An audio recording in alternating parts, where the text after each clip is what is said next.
सोने का हंस। वाराणसी में कभी एक कर्तव्यनिष्ठ व शीलवान गृहस्थ रहा करता था। 3 बेटियों और एक पत्नी के साथ उसका एक छोटा सा घर संसार था, किंतु अल्प आयु में ही उसका निधन हो गया। मरणोपरांत उस गृहस्थ का पुनर्जन्म एक स्वर्ण हंस के रूप में हुआ। पूर्व जन्म के उपादान और संस्कार उसमें इतने प्रबल थे कि वह अपने मनुष्य योनि के घटनाक्रम और उनकी भाषा को विस्मृत नहीं कर पाया। पूर्व जन्म के परिवार का मोह और उनके प्रति उसका लगाव उसके वर्तमान को भी प्रभावित कर रहा था। एक दिन वह अपने मोह के आवेश में आकर वाराणसी को ओर चला, जहां उसकी पूर्व जन्म की पत्नी और 3 बेटियां रहा करती थी।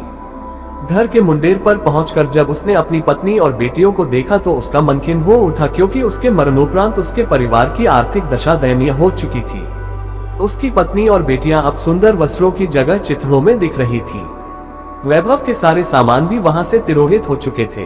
फिर भी पूरे उल्लास के साथ उसने अपनी पत्नी और बेटियों का आलिंगन कर उन्हें अपना परिचय दिया और वापस लौटने से पूर्व उन्हें अपना एक सोने का पंख भी देता गया, जिसे बेचकर उसके परिवार वाले अपने दारिद्र्य को कम कर सके। इस घटना के पश्चात हंस समय समय पर उनसे मिलने वाराणसी आता रहा और हर बार उन्हें सोने का एक पंख देकर जाता था। बेटियां तो हंस की दानशीलता से संतुष्ट थी, मगर उसकी पत्नी बड़ी ही लोभी प्रवृत्ति की थी। उसने सोचा क्यों न वह उस हंस के सारे पंख निकालकर एक ही पल में धनी बन जाए। बेटियों को भी उसने अपने मन की बात कही, मगर उसकी बेटियां ने उसका कड़ा विरोध किया। अगली बार जब वह हंस वहां आया तो संयोगवश उसकी बेटियां वहां नहीं थी। उसकी पत्नी ने तब उसे बड़े प्यार से पुचकारते हुए अपने करीब बुलाया।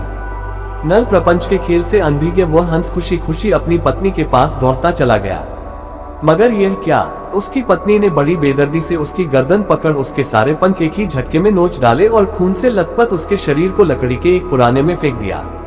फिर जब वह उन सोने के पंखों को समेटना चाह रही थी तो उसके हाथों सिर्फ साधारण पंख ही लग सके, क्योंकि उस हंस के पंख उसकी इच्छा के प्रतिकूल नोचे जाने पर साधारण हंस के समान हो जाते थे।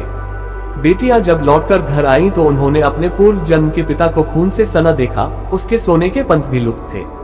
उन्होंने सारी बात समझ ली और तत्काल ही हंस की भरपूर सेवा शुश्रूषा कर कुछ ही दिनों में उसे स्वस्थ कर दिया। स्वभावत उसके पंख फिर से आने लगे, मगर अब वे सोने के नहीं थे।